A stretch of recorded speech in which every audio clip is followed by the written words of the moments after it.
celebrating and showcasing extraordinary people who are doing incredible things to make our world a better place. This is Close Up Television. I'm your host, Jim Masters, and thanks for joining us. On today's episode, we celebrate Penelope Smith. Communicating with animals telepathically throughout her life, Penelope discovered back in 1971 that animals could be relieved of emotional traumas and other problems through the same counseling techniques that have helped humans. The training and experience that have contributed to her success are her educational background, with bachelor's and master's degrees in the social sciences, as well as years of training and experience in human counseling, nutrition, and holistic body energy balancing methods, research into animal nutrition, anatomy, behavior, and care, plus the first-hand education from the thousands of animals she's contacted. Since the 1970s, Penelope has been the founding pioneer for the field whose name she originated, Interspecies Telepathic Communication. Author of the popular classic books in the field, Animal Talk, When Animals Speak, Animals in Spirit, many audio recordings, and editor of Species Link magazine, Penelope has held the hub of the growing community of animal communicators worldwide for decades. Penelope's visionary work has been featured in newspaper and magazine articles, numerous books, and on radio and television in the United States and abroad. She has developed tried and true telepathic communication techniques, which complement current scientific knowledge and traditional methods. Her methods foster people's ability to understand and communicate with animals on many levels: physical, mental, emotional, and spiritual.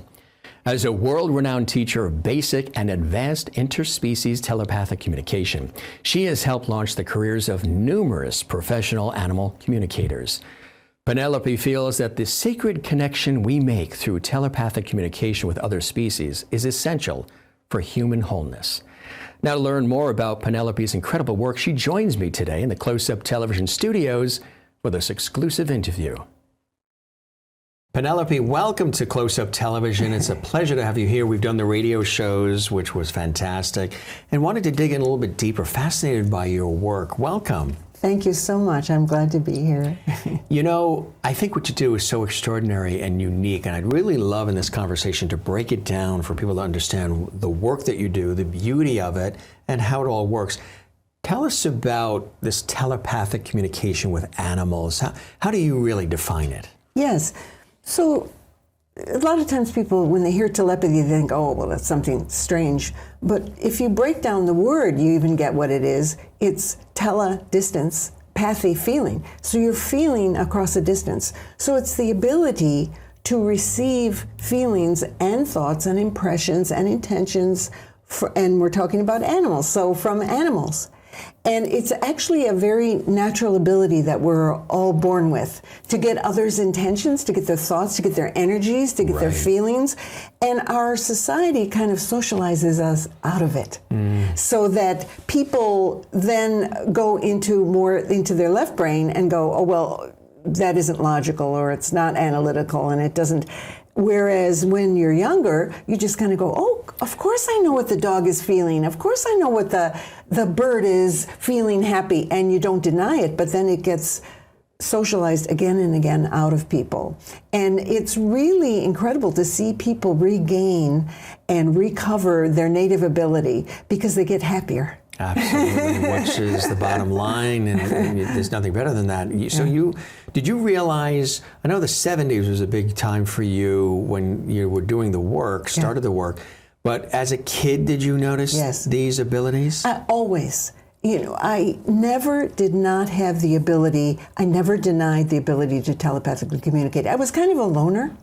And I loved animals. Right. So I would go and just sit in the little park nearby. I lived in a city, but little parks, and I would just talk to the animals and say, you can come to me. You don't have to be afraid of me. I won't hurt you. And so birds would land, and insects would come, and snakes would come out of the bushes, and I would just sit. They were like my little family. And I understood them, and it was never a doubt in my mind that they were living beings like me. that they were just like me, only they had different bodies, different Right. costumes. Right. And so therefore, different role in the whole web of life, a different programming. But here we were, soul to soul. And so I never let people convince me. My mother told me I was very imaginative, and kids made fun of me. So I learned to just keep quiet. I didn't suppress it like most people do. Most people just suppress it and they go, oh boy, that's discuss this, bad. right. And we not only not discuss it, we'll get rid of it. And we'll do what the society says is the right thing. We'll talk in the language that other people are talking.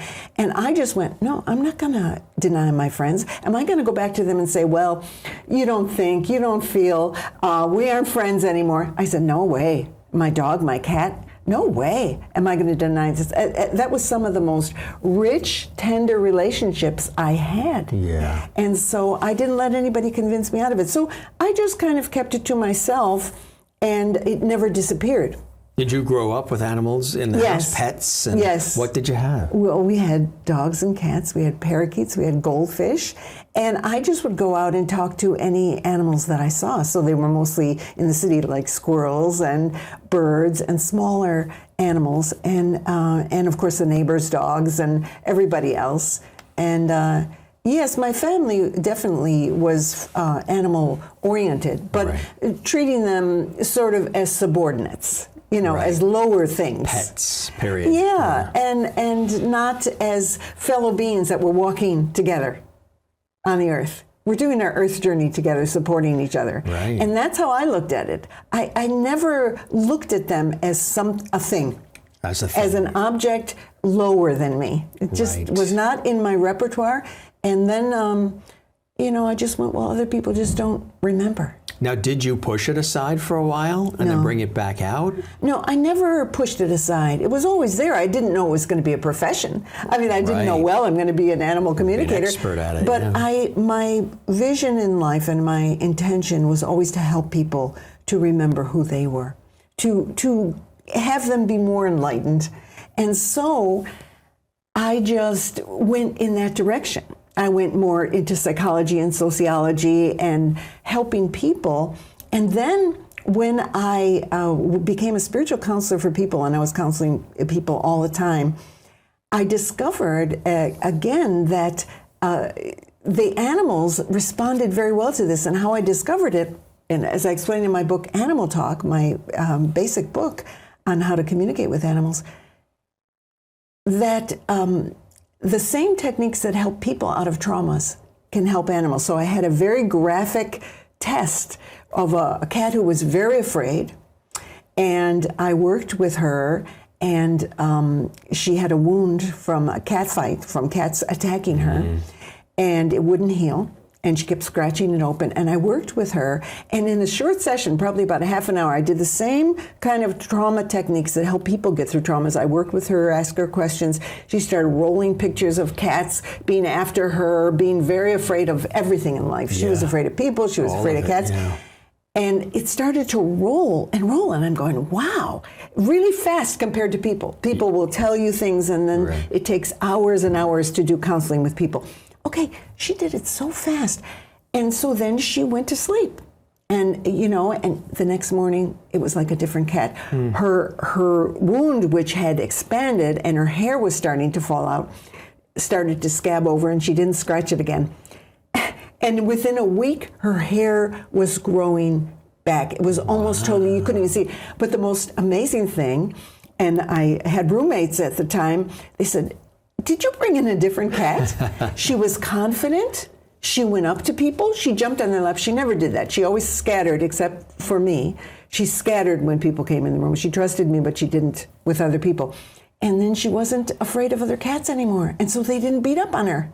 The amazing thing, she could go out now, and she never got hurt again. Yeah. She never ran away because she stood her ground. And they probably thought it was a different cat too. So I went, wow, something's here. Wow, this is incredible. And I thought, I started to do the work with people, just with people who found out I could do this. And it was really my practice time. I started doing and getting incredible results. And what I noticed is that people changed. they started going. When they realized that animals were spiritual beings, that animals had higher awareness, they started to realize that they also had more awareness. Right. And I went, oh wow, this is even better than what I'm doing now, even though it's helping people a lot and I'm, teaching people and educating people. But this, so it gradually turned into a profession. So that this was 1971, by the mid 70s, I was going, full tilt. I mean, I was charging people. I mean, I practiced for years. I just did it on the side. And then I started going, and then people wanted me to teach them. And then away it went. So this is something that's teachable. Yes. For others. Yes. How does that work? Well, it's very interesting that people, because they've suppressed it, a lot of times it's suppressed under layers and layers of fear of being told they're wrong and lots of invalidative Societal, things. Yeah. Yes, from their parents, from their other Peers. kids. So what happens is that people, when they start opening up this ability, they love animals. The people that come for this kind of training, they already love animals.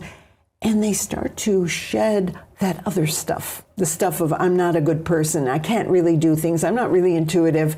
And all of a sudden, they start to be more empowered themselves. So it's quite a miracle. So I just tell people, okay, I wrote steps for them so that they could learn how to make it a game, make it light, because they get very serious about it and then it closes down for them.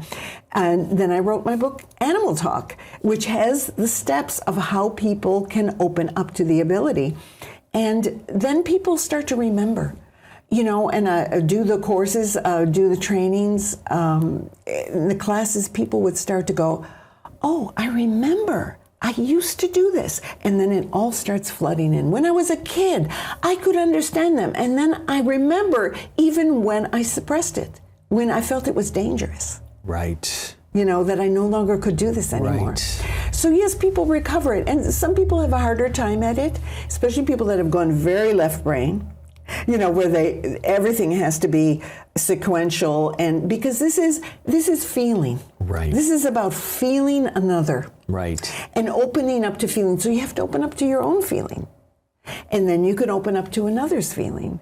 And so people then have to shift gears. And it's sort of like for a lot of people, it's like crossing a chasm. They suddenly make the leap and they go, there's a different world out here. And here's my dog who I've always loved, but I always felt different from, separated from. Right. Now we're walking the path together. And my dog is telling me how I should live my life. And now I'm listening. My dog is my guide. People, realize that their dog or their cat or their bird or whoever it is has been helping them, they guiding sense them. a lot of things in advance of us. So it's really a natural ability. This is what I want to stress, is that it's not something way out there. It's not something only a few people possess.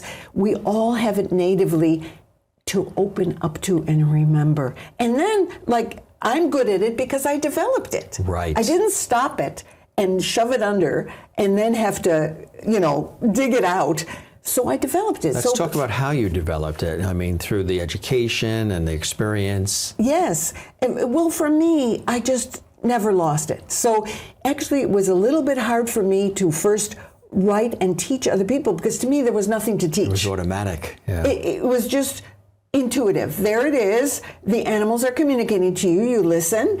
And you get their feelings, their thoughts, etc. So I had to kind of go backwards. And when I wrote my book, Animal Talk, I wrote it very sequentially because that's how people operated. That's what they related to. So I wrote, do this particular step, then this step, then this step. But the amazing thing is, after 45 years or more since it was written, the steps still work. And animal communicators who have generations of animal communicators are still using the materials, still teaching it, because it works.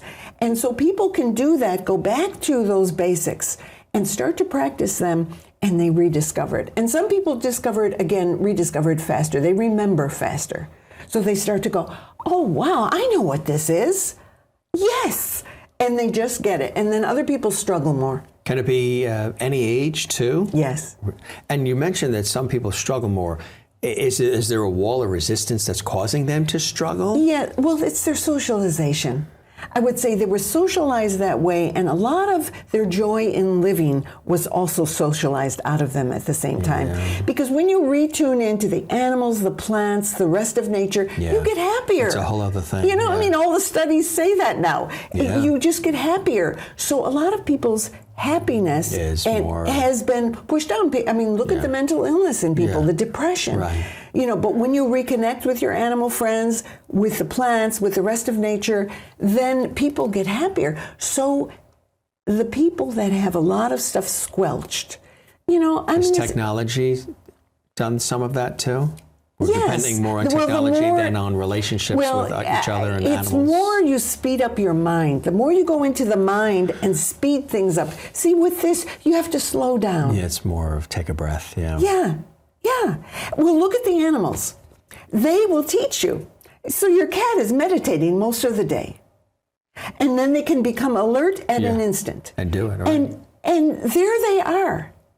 And so people do have to learn how to breathe, center themselves, get grounded so that you can listen to another being. I mean, even people have a hard time listening to each other. They're always so speeded up in their mind that they're putting thoughts into the other person instead of listening to the person. To what they're saying, right? Yeah. I told people when they were panicking about the pandemic and the COVID situation to get out in nature, to go to the ocean, to go to the forest, be around the animals, be around nature, plant a garden, do different things, because the animals and the ocean and nature as a whole doesn't know anything about pandemics or COVID or inflation or any of the stuff we humans deal with. And it will be very grounding, very centering for you. Get you back to your true nature. To the true nature. Yeah. And it's interesting you talk about the relationship with the animals because and maybe there's things I've been tapping into. It's always been for me, even as a kid, and I've been very aware of it, and other people have noticed it, where I'll say, for example, a bunch of friends of ours are going to somebody's house and there's a dog there, and we all walk in at the same time and the dog is growling at all the rest of them. But then I sit on the couch, never met the dog before, and it's on my lap licking my face. I have that with animals, horses, dogs, cats, birds. They'll come, like you said, they'll come right to me, want to be on my shoulder, my lap, want to be near me, follow me, and I'll have just met them. We were on a shoot where we were with horses, and the horse was... not really communicating well with the owner. But when I came along, all of a sudden it was hovering around me. It allowed me to ride it. It wanted to throw her, and she's with it, communicating all the time. You know what the key is you're receptive. Yes. You're open, and I feel you with the animals. Yeah. You're receptive, and they get that you understand them. I didn't see them as less than. They always know. Right. They I wasn't threatening. Know. I didn't see them as less than. And you're also not pushing out a lot of things. See, a lot of people, they'll approach animals and they'll go like this onto the dog, and they'll push him around, or they'll impose themselves where the way you're talking, I'm getting your pictures, you're just being, and the animals go, oh, I can melt into their space and be with them. That's what happens. They're like me. Do you know, I also get that with seniors, I get that with people who are socially phobic, and I get that with children, with babies, where they'll be in a carriage screaming at their mother, and then I'll peek behind the mother in the supermarket line. The baby, a little infant, will do the same thing, peek around, and there's some sort of a communication that happens. Right. And I've said, well, gee, I'm older, they're younger, how could that be? And they're like, the age is gone. It's more of a human connection. And the baby starts giggling and smiling. And then the mother tries to figure out what's happening in this carriage. And then we'll peek again, and then I'll hide behind the mother. And there's these... But it's obvious to me, when you're talking about it, you can feel your energy, very gentle. You're not pushing out at them. You're receptive. You're looking at them with welcomeness. It's the same thing with me and many other people who have this, is that the animals know. They get your thoughts, they get your intentions, And animals will come to me and they just calm down. They just fall asleep at my feet. And people go, wow, they're generally really frenetic. And, they fall asleep at your feet and they just go, oh, and we meditate together. They want to be around you. Yeah. They want that energy. So it is very easy for you to recover and remember your telepathic connection once you discover what it is. Right. See, for people like yourself who already have that nature, you've cultivated it. Okay, so all they have to do is find out what it is. So they read my book or do a course and with other people or with me or whoever, and they find out, oh, this is what it is. Oh, I can do that. Right. And they go, I can do that. I said, I know you can do it. Go forth and do it. Exactly. Then you practice. And you get better at it. So you're a perfect example. And how you're describing it is exactly how I describe how people need to be. You need to bring your energy back and down and just be receptive. And then the animals come, they've got a space to come into. They don't feel threatened and they or challenged. Communicate to you. Right, exactly. And they go, and they know you understand. I mean, I've had animals come up to me and go, wow, at last an intelligent person. Somebody who can understand, who isn't just spinning their own wheels. Have you ever had animals that are resistant to it? I don't find that very often. I have had animals who were abused a lot, and people call me just after they're rescued. And I had one horse and there's so few examples I can remember them, because animals, just like you talking about, they open up to me. They know you understand. I don't have any problem communicating with them. And when people tell me, they say, well, I'm having a problem communicating with this. I said, it's actually not the animal. It's your approach. You need to just get more back and be less of pushing your own self out. Yes.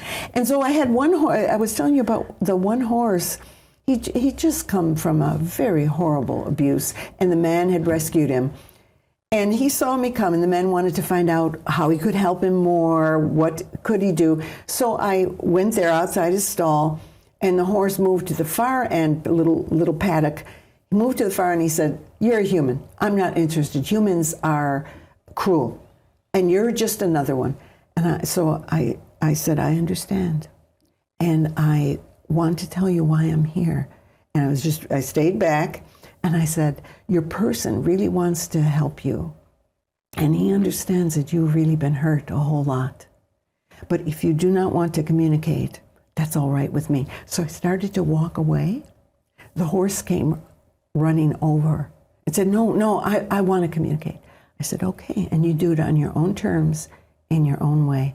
Your person just wants to understand you better and how he can help you. And so that horse just talked and talked. So that's my approach. Well, I just always listen. I mean, I don't have one approach. It's always individual. So if an individual is uncomfortable, then you bring your energy further back and you say, right, I'm not here to push on you.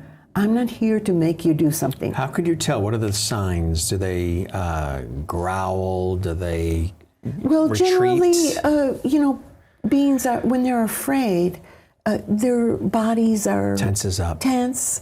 They move away. Dogs may growl. Those are hurt animals. Those are animals that are hurting, or they are checked out. You get some animals that have been so abused, they're not even in their bodies anymore. It's very sad. Do they, sometimes I've heard this said a lot lately, that some people will say humans sometimes are not necessarily born with that empathy gene. Like, we talk about empathy and the importance of kindness and empathy in just everyday life with each other, but some people just don't get empathy. They don't know how to express it. They've never dealt with it. They don't know what it really is, and that's why they seem so non-empathetic. Yeah. Are there animals that aren't?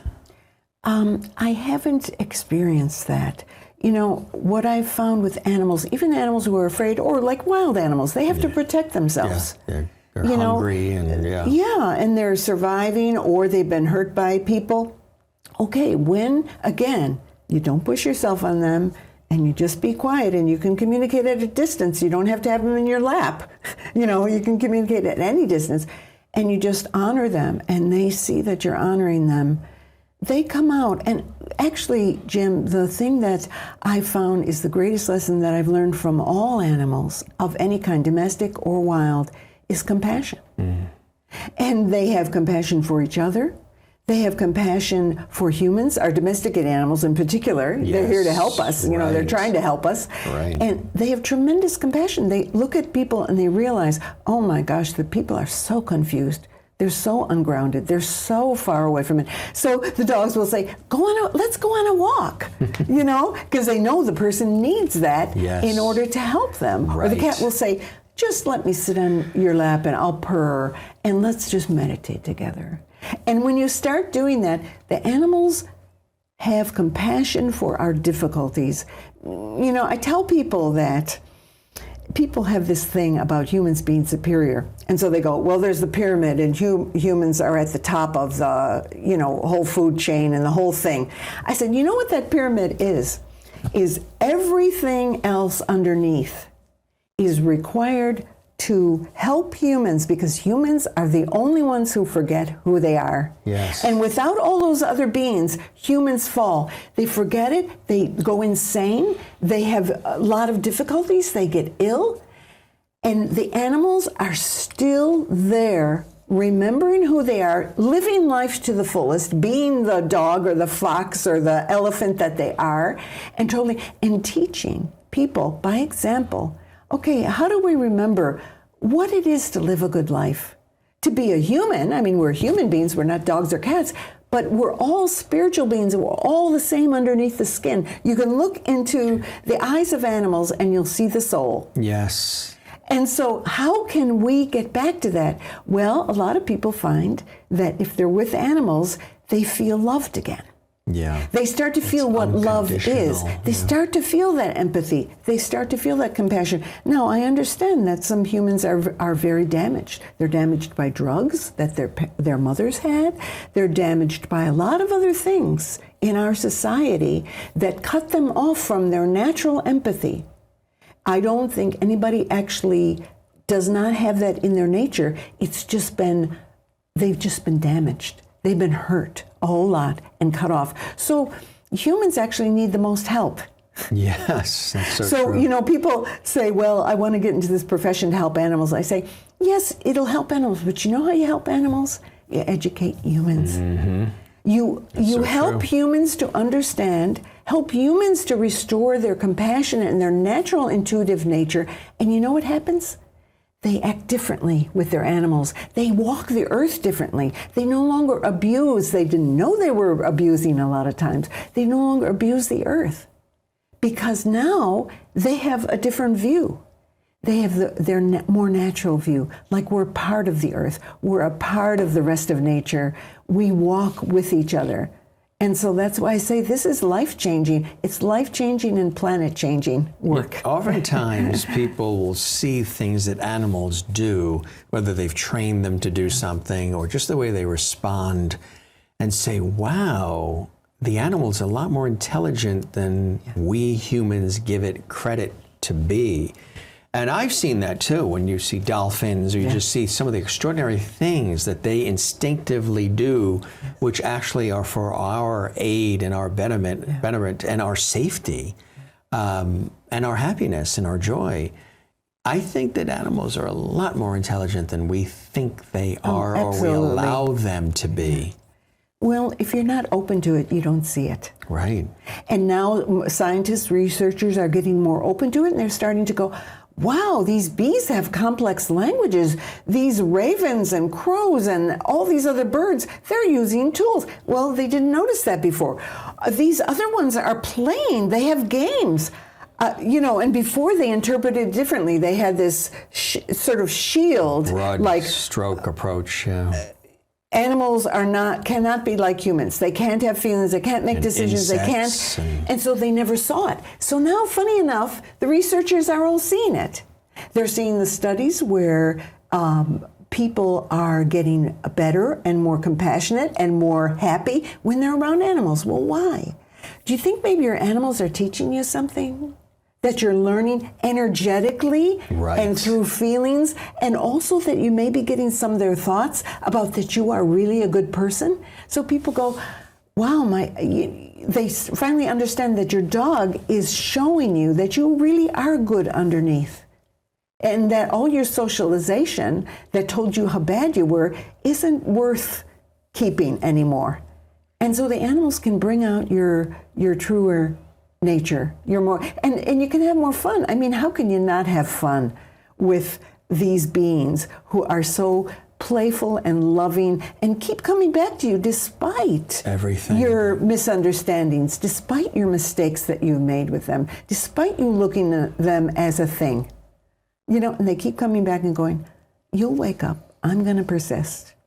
It's really, truly amazing. You mentioned snakes and insects, things of that nature. Tell us about that. I mean, when people see a wasp nest in the eave, they panic, they want to get rid of it, they want it gone. What happens when a wasp nest forms on your house? Well, the first thing, as an animal communicator, you communicate with them. First, you sit in your quiet space and you listen and open up. Now, if you operate out of your fear, oh my gosh, the wasps are going to sting me. Let me give you an example. I had, when I first moved to California, I'm living in Arizona now, but I lived in California for a long time. But I first moved, I saw these wasps going into the ground. I had never seen wasps going into the ground. And I'm going, what's in there? And I saw that it was some kind of almost like honeycomb paper. And all these wasps were streaming in there. So if I had operated out of fear, I would have gone, oh, we got to get rid of these wasps, and oh, they're going to sting me. So I quietly went to the wasp and said, can I see what you're doing? Can I visit you? I'm just curious. I've never seen wasps going into the ground. And so the wasps were very stern, and they said to me, you can come in, come slowly, you can put your head in and see what we're doing. And then you must leave. You can only stay a short time. And I said, thank you. And with total respect, I went down, I put my head inside their hole. It was huge. It was filled with it was like papery honeycomb. Right. Yeah. You know, sort of like bees make, but it was like, bees. Well, wasps were all around me. These were yellow jackets. I don't know if you know yellow jackets, but yellow jackets can be very aggressive. So they were surrounding me. The leader, who I had communicated with, told everybody she's okay. Is that the queen? No, I just communicated to what I call the oversoul or the leader. The queen is very, very busy in there. I don't even know who it was. It was just the leader. And the leader told everybody she's okay, and she's doing exactly as she's told. So I looked in, I saw, oh my gosh, this is incredible. This goes deep underground. It's full of this amazing structure. And then the leader said to me, okay, now you must leave. So I, again, moved slowly, and all the wasps are all around me. Nobody ever stung me. Nobody ever even tried to stung me. And I got up, and I moved away, and I just marveled at it. Just totally marveled at it. But that's what communication can do. And I'll give you another opposite example of, again, this was with yellow jackets, and yellow jackets are like soldiers. They're warriors. Yeah. And the yellow jackets, again, were in the ground, and I had brought one of my rabbits, I had rabbits as companions, out to, she had an enclosure, but I brought her out to enjoy the sun, and I was just staying with her.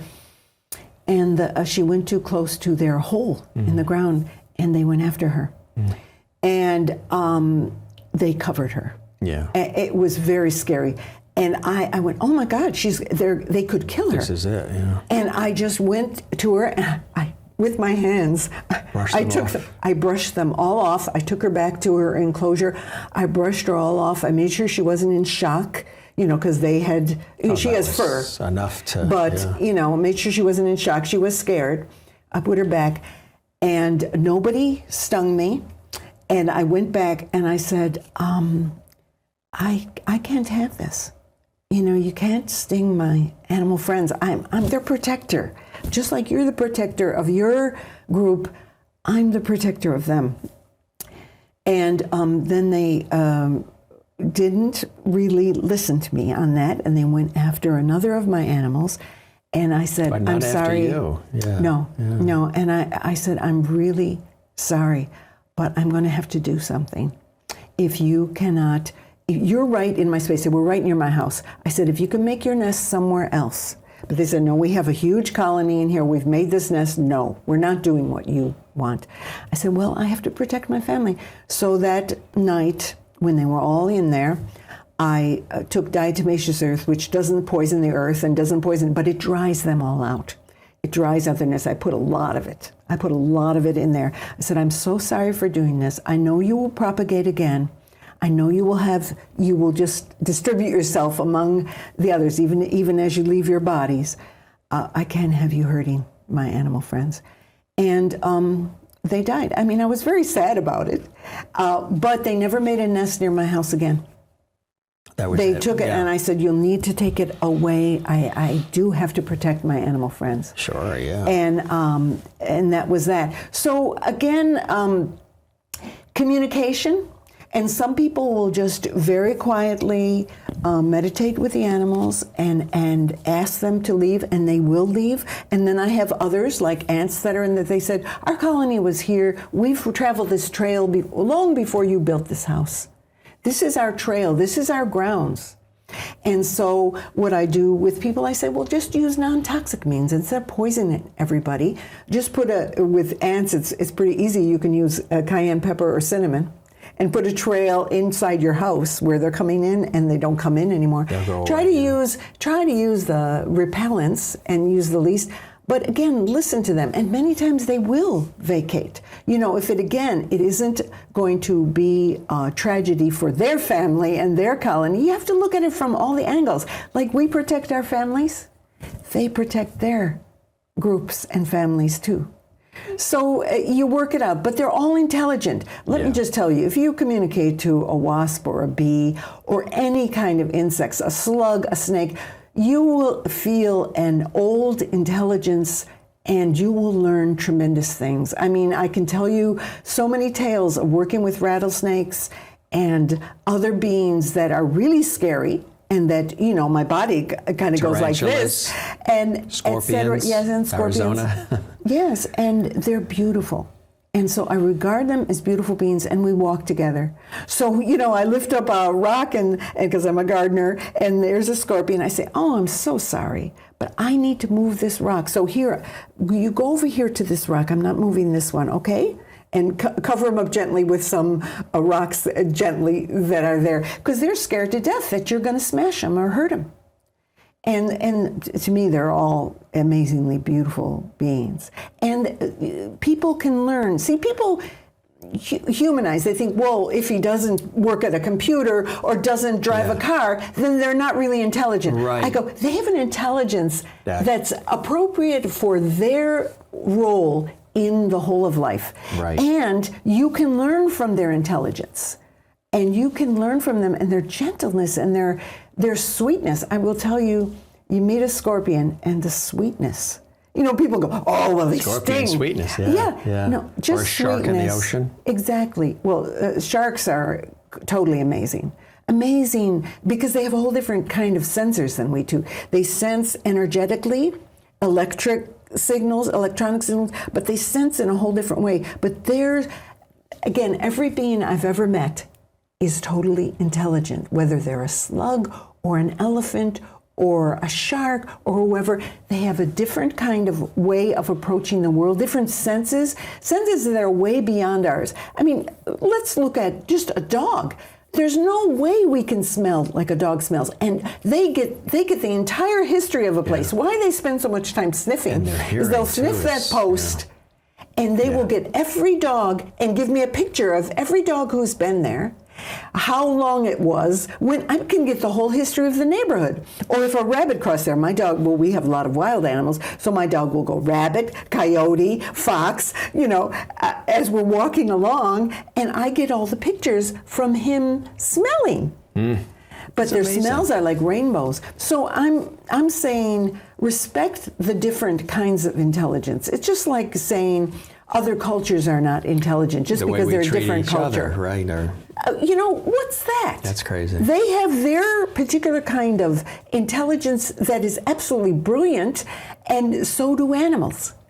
So again, it takes a leap out of, I get these comments sometimes on my Facebook page from people who just pass through, and they'll say, and I was talking about a praying mantis, and I took pictures of them, and what the praying mantis was thinking, and people make these comments like, "Oh yeah, sure," and just like, "Oh, how boring it is. They can't talk about much." And I go, "What do you mean talk about much?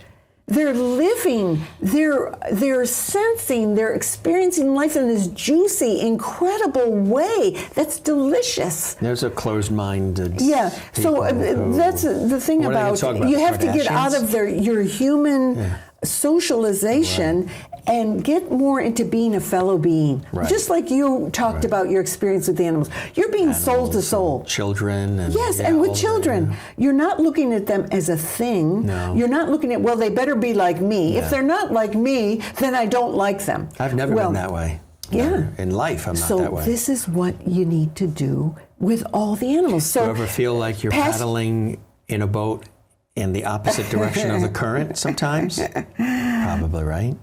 I will tell you that I don't operate like that. I go, people are awakening, and I'm watching over these years that I've been teaching, over these 50 years, I've watched people wake up more and more and more. And yes, there's a lot more waking up to do, but there are so many people who didn't look at animals as fellow beings before. Right. And now they do. And now there's many, many more people that look at the trees that way. Now they're looking at the rivers are alive, the oceans are alive. Absolutely. Okay, if we don't, we're doomed. We're doomed. So we stay in our little narrow spectrum of thinking that we can control. Then we're in trouble. So anyway, there's so much joy in it. I mean, you know that, Jim. You get so much satisfaction when a wild animal comes up to you. I mean, what could be better? Or your dog, the dog, as you said, that was growling at other people, comes up to you and say, "Hey, now you get me." And sure enough, and what happens to you? Your heart opens, your joy increases, life is better. So I go, isn't that a good result? I had, when I was 11, 6th grade, I came home from school. I had a tropical fish aquarium. We had one in the den, but then I had one in my bedroom. And there was a mix of tropical fish, but there was this one goldfish that I had that I had for a long time. And usually their lifespan isn't that long, but this one got bigger and bigger, and it was just always there, and it outlived a lot of the tropical fish, and it was just there. I think the name was Wally. And I remember coming home from school one day, and somehow Wally did some sort of a backflip or something and got out of the actual tank and was laying on the floor in the bedroom, right there, just stretched out. And I, 11 years old, I thought, he's gone, he's dead, that's it. And I don't know, I started talking to it, and I lifted it up, I put it back into the water, it floated a little bit, and it came back. Yeah. It came back. Yeah. Most people would have thrown it right out or whatever they did. I said, that Wally has survived so many other things. This got to be. You had the connection. And it came back to life. It actually came back. Yeah. It's like it resuscitated it. And also, that's a very healing thing when you understand another being and you're talking to them and communicating with them. That is a healing energy that you're putting out. And so you acknowledging that being and giving him a chance to show what he was about. Here's another shot. Yeah. I thought maybe he flipped out of the tank because he wanted to go to school with me. It can happen. It can happen. No, they're really, animals are really, nature itself is exceptional. And like you say, the trees, and I'm in tune with all that too. Yeah. I mean, when there's a storm that comes through and these beautiful trees that have been there 200 years are knocked down and that's it, the life is over. When you see a tree go down or whatever, most people just, guess let's get rid of it. To me, it bothers me when I see trees die or they're, they fall over from a windstorm or something. Trees are amazing too. They really are amazing. And communicate with them more, because you'll find they're so benevolent. Well, you're a gardener too, like me. Yes, Yeah, great and they power. have such a big, expansive perspective, and plus they're connected to all the other trees. And what they survive, the weather, the wind, the heat, all the different elements, and then they lose they lose their winter coat, and then they are bare, and then they come back. If you really study all of it, it's absolutely extraordinary. And you've written books about a lot of these things, and you have all kinds of recordings, and you've done a lot of research on this. Tell us about the materials themselves. Yeah. When you're talking about the trees, is when I grow up, I'll be a tree. So you can look forward to that in reading my books. But I'll tell you about them. So my first book was written in the 1970s when I was teaching people, and they said, why don't you write a book? We'd like to have this so we can continue to study it. And so I went, oh, wow. Again, it was sort of a backtracking for me. How do I teach people to learn something that's very natural? But I went, okay, this is where people are at. This is what they can understand, and how to help them tap into the ability. You can't just say, there it is. Right. Go for it. No. You need to you need to guide them back into remembering. And so I wrote Animal Talk to help people to remember. And it has a lot of stories in there which shift people's consciousness, and again, take them back a lot of times to when they were kids. So besides the steps and that they can follow on how it works and how they can actually practice it with their own animal friends and with wild animals, there are stories in my book, Animal Talk, that show you how animals are intelligent, how they listen, and that when you communicate to them, they change. They shift right before your eyes. And you've noticed that yourself, how animals change just by being receptive to them. They know that you understand. And then when you acknowledge whatever it is they're trying to say, just like I had that interaction with the wasp and with many domesticated animals, they respond, and they respond very favorably.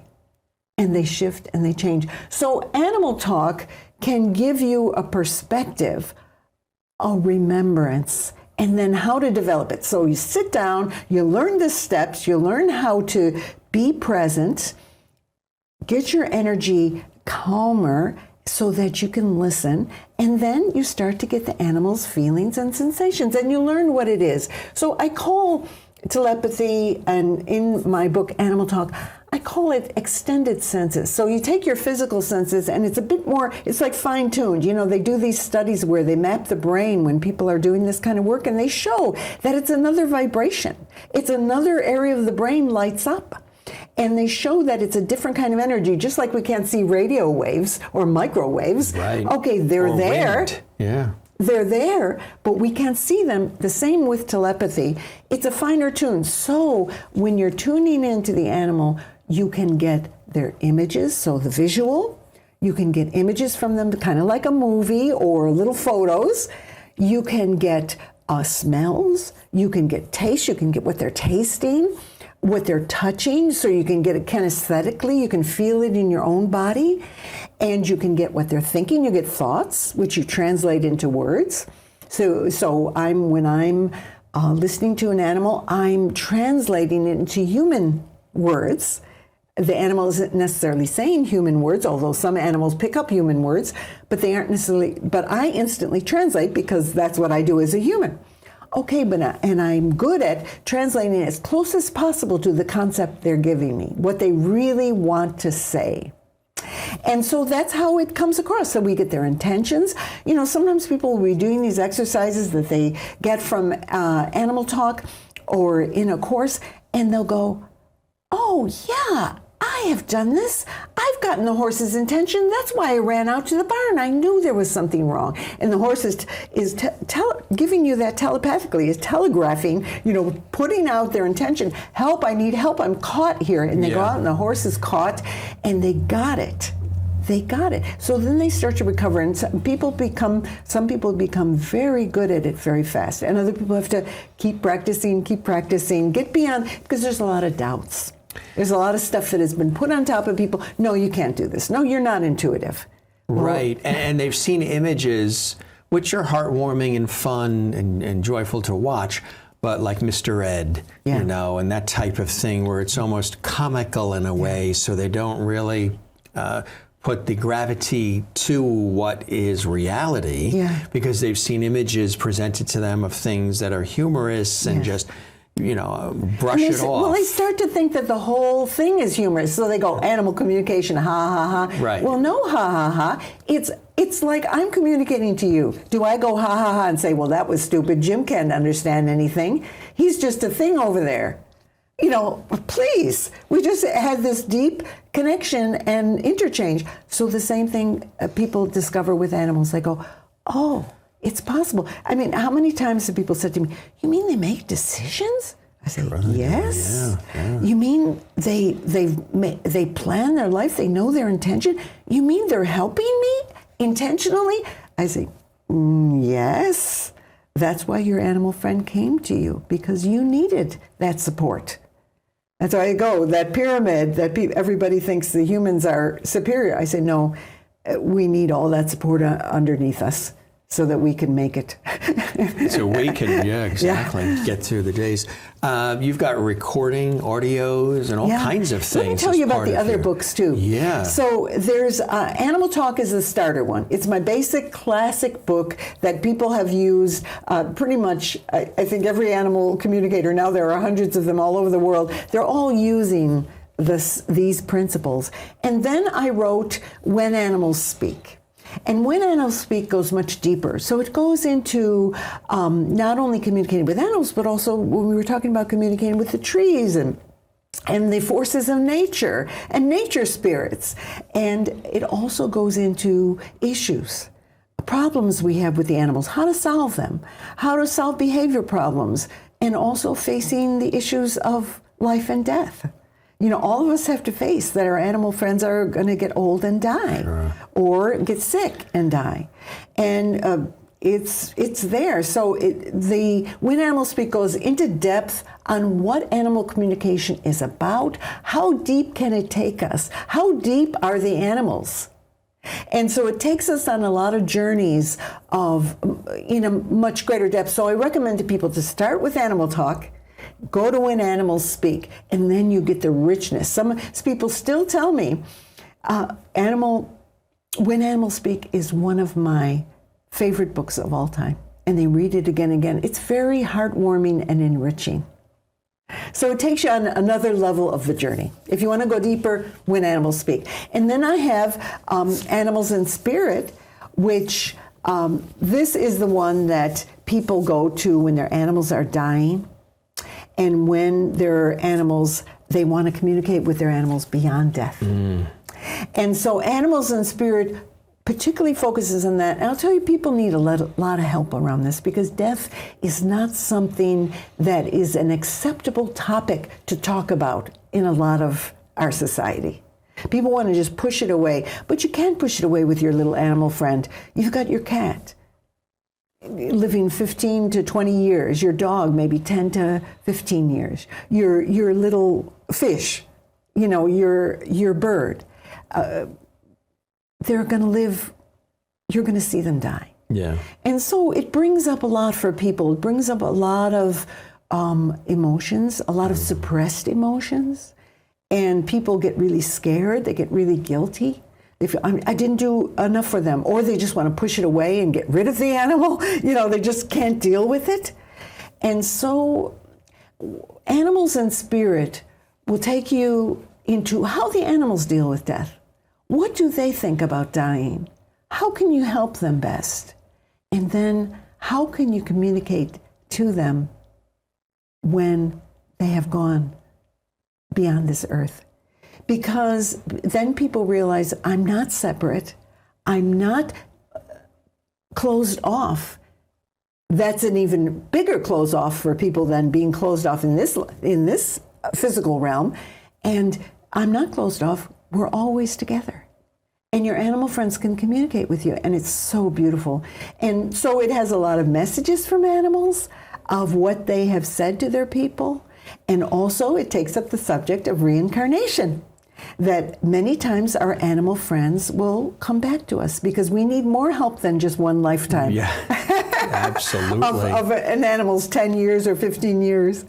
Let's talk about the courses too. You've actually crafted and fine-tuned actual courses that people can take. There's more of the beginner, the basic, and then there's a mastery series. Tell us about how that all works. Now I am not teaching my training program, but I have in audio recordings, I have put the basic course, which you can take those audio recordings, available both on CD and digitally, and you can take them and follow along and do actually the course that I taught for years and refined over the years, that again still works very well, and do all the exercises that help you to remember, that show you what telepathic communication is and how you can work with it and work with another person on it. You know, you can take another person and work with these exercises, and then with your animal friends. And it's really quite remarkable. And then I have the Animal Communication Mastery Series, which then goes into people who want to go further with it. Right. So you have the audio recording on the basic steps in there, as well as going deeper into animal intelligence and awareness, who they really are, how they really think, how we are not so different from them, but also how we are different, but our commonality as souls. Then it goes into understanding animals' viewpoints. So people who want to do this as a profession and they want to counsel animals, they start to learn, oh, this is how I can learn how to understand animals' viewpoints. This is how I can get deeper on it. This is how I can approach it. Because I have a lot of experience. I've talked to thousands and thousands of animals. I've done thousands of consultations with people and their animal friends. Plus, I've just talked to lots of different kinds of animals, wild animals and domestic animals. And so this experience gives people, and in the Mastery Series is also the healing and counseling with animals. So how you can actually do this to help animals, how you can act as a healing force, techniques that help you. And then how to listen even deeper, because when people start doing this professionally, you're going to run into a lot of problems people have with animals. So people have behavior problems and they have medical problems. Well, medical problems are a veterinary problem, but there's an emotional side that you can help with. So you can help with the stresses, the emotional and spiritual side. Well, the vet works with the physical end. You can work with, okay, what kind of stresses were in the animal's life? How did it start? And you find out all kinds of things, and you can help relieve those stresses. And working with a person, they can learn how to relieve the animal's stresses, and also animals release emotions. Right. During these counseling sessions, my gosh, the changes that happen. So it's sort of like the psychosomatic elements behind the illness you can work with as an animal communicator. So I've got all that in my recordings. And the benefit also is for the person that's involved, right? Because there's a transformation that's happening in their life. Always learning. What are some of the things that you've seen happen and that have happened for you? Oh my goodness. I have had people, again, who have sort of when they first start out, they love their animals, but the animals are sort of distant. They're taking care of them, but it's sort of a distant feeling. And then as they learn more about the animals, and of course they, have certain problems with the animals, and we find out what's going on from the animal's perspective, people start to go, oh my gosh. And they start to realize the spiritual nature of the animals and their own spiritual nature. So you get people who you can almost see the cages breaking, the bars of their own cages breaking. And I'll have horse people who were trained to use force on horses in ways that the horse is objecting to. And when they find out, and the horse gives a program. I mean, I've had horses tell me, if you work with me like this, I'll be happy to work with you. I'll be happy to jump and run. I love to jump and run. But I don't like it when you're jerking back on me or digging your heels into me or your body is tense. And they give the person a whole program. And I'll tell you that what happens to people, they just change and they start teaching people. Some of these people are advanced people teaching dressage or teaching other people. And they start to shift and they go, let's approach the horse differently. Let's listen to them. Right. And the change in the horses, I mean, over and over again, I see the changes, and they just do so much better. And they have hurts too. You know, I'll give you an example of one horse. The person was wanting to sell the horse, and she had had the horse for a certain amount of time, and she wanted to sell the horse. She wanted to do another kind of activity that this horse wasn't good at. Okay, well, here she's about to sell the horse, but the horse gets very, very ill. The vet couldn't do anything about it. The vet did everything they could, and they said, I'm sorry, we've done everything we can. So she called me, and the horse, is just hanging his head. And he says, I love her, and she doesn't love me. She wants to get rid of me. And so I said, the horse said, if I get ill, she won't get rid of me. She won't be able to get rid of me because nobody will want to buy me. Right. And the horse was so sad. That was part of the illness. The illness. Just tremendous grief. And the person was like shocked. She was like, I can't believe this. I can't believe that a horse could feel this much. I mean, you could see her whole world was kind of shifting. And I said, yes, he really loves you and does not want to be kind of sold down the river. Away, and she said, well, I want to do this activity. He doesn't want to do it. So I asked the horse, and the horse said, well, we can do this. I can't do that activity. I'm not built for that. I don't like it. I don't like to jump, etc. But we could ride together. She likes to ride. And anyway, we worked it all out, and the person decided not to sell the horse. And she actually shifted so that they developed a new career together.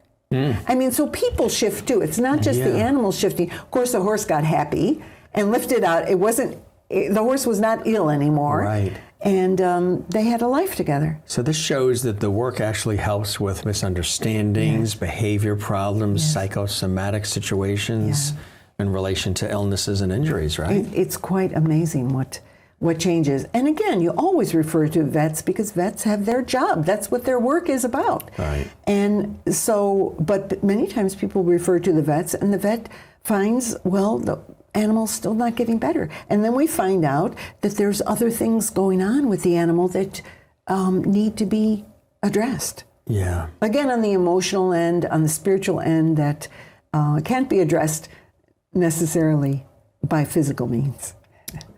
How long does it take for somebody generally, or is there no general way for them to realize that they have the gift of doing this telepathically? Everybody's different. Sometimes people will just tell me, and I have many testimonials over the years, they just picked up my book and they knew.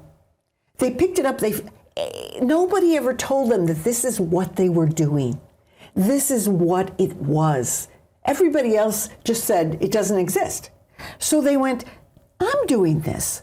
They open up really quickly, and some people find out they have been doing it even much more extensively than they thought. Right. And so they catch on really quick. I have some really good animal communicators who just got onto it very fast, and other people have to work at it more.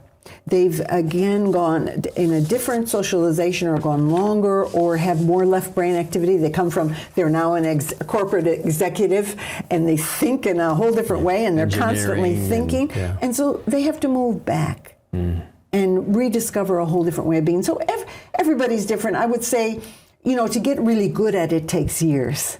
Yes, right. But to start out and to open can take a minute, if you realize what it is. Are you still constantly learning, too, along the way, even though you've done it for so long? I would say you're always learning. You're always learning. Everything is individual. So whenever I talk to a new animal, or, again, in my daily life, I'm meeting different animals, I'm, wild animals, and I just learn from them. And the delight. It's always such a delight. Sometimes people get scared about learning animal communication. They go, well, what is he going to say? He's going to say horrible things about what happened to him. And I will tell you that animals really look at what's good is happening now. Now, yes, they have traumas. Yes, sometimes you have to go through that with counseling. Sure. You need a professional communicator to help with you. But I will tell you, they focus on what's good. They don't go, oh dear, that terrible thing happened to me, and keep repeating in their heads like people often do. Yeah. They go, wow, I have a nice home here. I have a yard. My person loves me. Let's go for a walk. So really, it's very, very positive animal communication. I'm not saying you won't discover some tragedies. Believe me, there have been times when the tears just flow down. And I just honor that animals have suffered a lot also. Absolutely. And sometimes you have it's to honor that. separation anxiety. They've been taken away from the rest of their siblings and family. And what about shelter animals and strays? Yes. How do you work with them? Well, most of my animal friends that I've adopted have been shelter animals or animals that are off the streets or been abused. And, you work with them as they are. And there's that living, wonderful being behind all the things that have happened to them and their spiritual nature and why they are with you. And when people discover that, why that animal is with you, how you can learn from them, a lot of the old traumas and the behaviors start to dissolve because you develop a new, deeper relationship.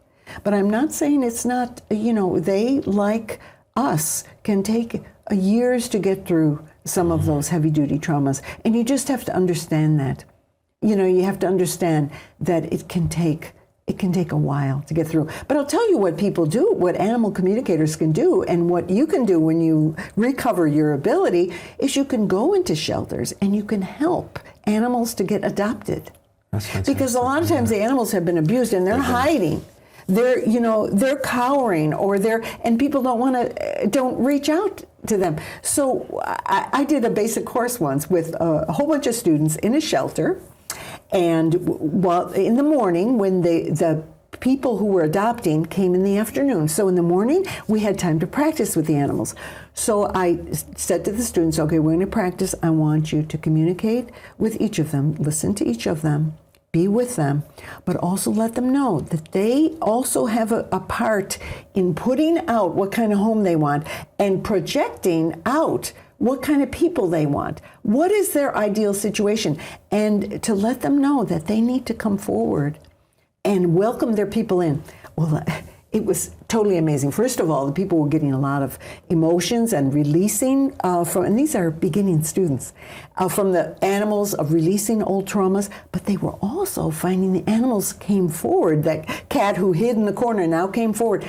Okay, in that afternoon, the shelter person told me, the head of the shelter, who had allowed us to do our work there, she said our adoption rate was out the top. So also the message went out to the people, your dog is here, your cat is here, come for them. And the animals were sitting there waiting in the front of the cages instead of going, oh dear, people are coming, oh dear, nobody's going to adopt me, because they've been abused and they've been thrown out. Yeah. So she said, and so what I found is other animal communicators do these kind of programs, working with rescue and shelter animals, that the animals brighten up. They get more proactive about their lives. Because they also have a connection now. That's right. We all need a connection. Exactly. Right. Exactly. And so they get empowered, as we say now, they get empowered to go, okay, I want this kind of life. I want to have a yard. I want to have a person who loves me. I want to go on adventures in a car, for a dog. Or the cat says, I want to be in a house where there's just one other cat. I don't want a whole bunch of cats around me, and so then they attract that. And it seems to happen over and over again from other people too, not just from my experience, from other people. So you work with shelter animals and you find out what's a good match too. So other people are working, well, is this a good match? Is this animal and this person really a good match? This animal says, I need a quiet home, and you've got 5 young kids. Not going to work so well. You're right. That might be a little bit of... So the communication adds to that. Yeah. Just adds to the ability of the animal to find the right home for them. Why does doing this all these years bring you continued blessing and joy in your life? I'll tell you, because without it, I don't know how people live without it. I mean, for me, I just walk with the animals. I walk with the plants. I walk with all the beings on Earth. And it's just a joy. So I have a lot of wild animal friends. So I have rabbits who know me, and they pass it on to their kids. They say, you don't have to be afraid of her. So I have to watch out when the baby bunnies comes, because if their mothers have told them that, I have to watch I don't trip over them. Right, right. And they look up at me and they go, Mom said I don't have to be afraid of you. And I said, that's right. And be careful, because I have big feet and you're very little. So to me, it's just a continual joy. You know, it is storybook land. You know, when I was a kid, I used to say, you know, life on Earth is very hard. I came from an abusive family, and my parents were alcoholics, and it was really horrendous, and we were all abused. And so I would read the storybooks, and I would be with the animals, and I would go, you know, this is actually a lot better. I want to pass this on, that animals can communicate, that life is good, and that we can be happy. And when you're with the animals, that's the messages that you get, and from your own animal friends. And so I just went, okay, I have to get through. Obviously, I had a lot of work to do to transform all that pain and suffering into love and understanding. Right. Yeah. Animals definitely helped me. And I would say that a lot of the people that get into this, they have also had backgrounds like that. Of course, there's a lot of children that have been abused. And so what happens is the animals help them to keep going. You know, they rescue them. We all rescue each other. We do. I said, you know, our rescued animals, we go, I'm rescuing this dog. And I said, well, that dog is rescuing you too. And they said, and they realize that after they've been with the dog, they go, yep. And, you know, you see these now videos on Facebook or YouTube or whatever of people going on trips with their cats, and they go, this one guy, a recent one, so beautiful that people can see this. These wonderful relationships these people have, the deep communication. And the guy, who's a young man, he said, I don't know what my life would be without this cat. We have so much fun together. He teaches me how to really enjoy life. And I go, there you have it. There you have it. And the compassion and understanding, this cat is just, you know, giving him love all the time, such deep affection. And I go, he knows what you need. You know what he needs. You're communicating with each other. What do you say when people say, oh, the only reason, and I'm sure you've heard this, the only reason why they're doing this, giving you the love and licking your face and hovering around you, is because they want to be fed. Mm-hmm. And that's it. What do you say to them? I would say that... Because you're the food source, so they're going to throw the love on you because you're feeding them. Yeah, but, you know, then let's apply that to ourselves. Do you just love people because they feed you? No. I mean, you know, I go... I do love my mother's cooking, but I love her first. Of course, any healthy animal, human animals, any other kind of animals, loves food. If they don't, they're not a healthy animal. Yeah, right. I mean, it's a natural thing. To enjoy it. We love because we love. We're made of love. Mm-hmm. And so the animals, it's real natural. Yes, of course they like their food. Of course they want to be fed. Yes, it's fun to feed animals and give them their treats. But they just love us. My animals come around. It's not mealtime. They're just with me. We walk together. I mean, if you don't know that from being with your animals, you're not really being with them. They want to be with you. Now, if you're an abusive person, well, then it's a different story. You know, at least you give them food. But if you're not, I mean, the kind of people who come for animal communication are not generally abusive people. They're people who love their animals. So I just think it's kind of missing the whole point of why we gravitate to each other.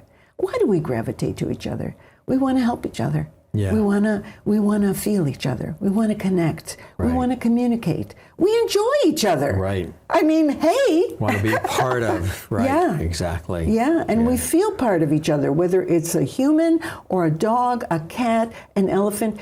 Like I said, one of the greatest privileges is if a wild animal who knows better than to be around humans because it's dangerous, if they come up to you, it's like And you see that, videos of that where Yes. people are, The with greatest, lions incredible and cheetahs. joy. Or animals who are just out there walking in the wild. I mean, I'll just connect with them. And we'll just connect, and we'll just walk together. I've walked with coyotes like that.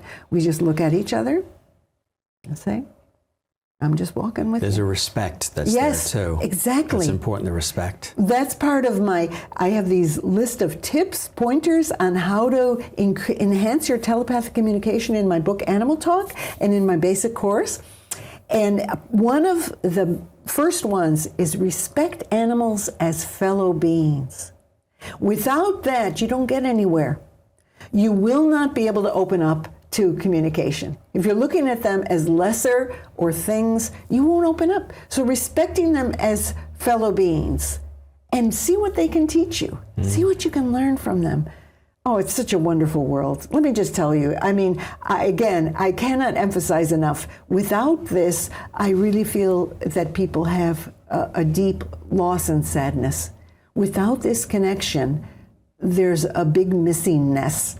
And somewhere along the line, people will realize it, or they will have the diseases of our society, the mental illness, the depression of our society, if they don't connect with the rest of nature and realize that we have a lot of friends, billions of friends. That are there, yeah. And they're all there, and if we walk with them in a different way, life is enhanced.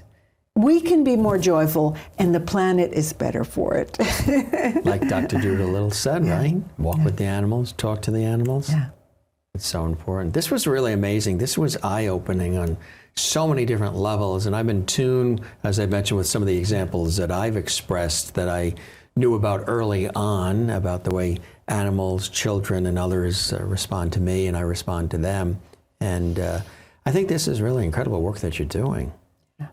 Well, it's a work that needs to be done right now. And you can teach others to do it as well. Yes, and they teach others. So it's now generations. There's a passing it forward, it's right? passing it forward, and now there's really millions of people that have been exposed to this.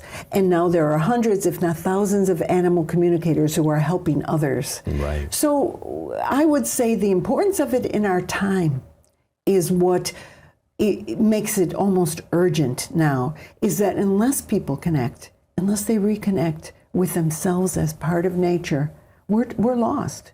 We're polluting the earth, we're polluting our own home, we're poisoning ourselves and everyone on it.